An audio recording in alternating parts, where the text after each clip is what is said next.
ፈሪሳውያን ጀጅመንታል ናቸው። ስለ ጠፋ ነገር ግድ የላቸው። የነሱ ነገር ካልጠፋ ኢትሶኬ የሌላ ሰው ነገር ቢጠፋ እና እነዚህ ፈሪሳውያን ጀጅ ነው የሚያደርጉት ኢየሱስን። ቀራጮች ኃጢአተኞች ሁሉ ሊሰሙት ወደ እርሱ ይቀርቡ ነበር ይላል። ከዛ ፈሪሳውያንና ጻፎች ይህ ኃጢአተኞችን ይቀበላል ከነሱ ጋር ይበላል ብለው እርስ በርሳቸው አንጎራጎሩ።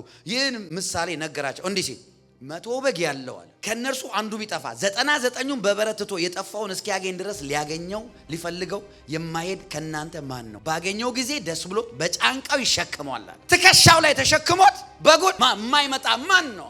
ባገኘው ጊዜ ወደ ቤት በመጣ ጊዜ ወዳጆቹን ጎረቤቶቹን በአንድነት ጠርቶ የጠፋውን በጌን አግኝቼዋለሁ ከኔ ጋር ደስ ይበላችሁ ይላል። የሁላችሁ ቅዱሳን የጠፋ ነገራችሁን ሪስቶር ለማድረግ በመጀመሪያ የጠፋባችሁን መለየት፣ የጠፋባችሁ ነገር የት እንደጠፋባችሁ ማወቅ፣ ከዛ በኋላ የጠፋባችሁን ነገር ለማግኘት ዋጋ መክፈል አለባችሁ። አንዳንድ ሰዎች አሁን ትዳራቸው አታክ ሲደረግ ኢትሶኬ በቃ አም ዳን ይላሉ። ዩር ደን ኦን ዩር ላይፍ። ዲቮርስ ስትሆን ደስ የሚለው ሰይጣንና ያንተ ምቀኞች ናቸው። ሪስቶሬሽን የኛ ምን ከፍለው ዋጋ ነው።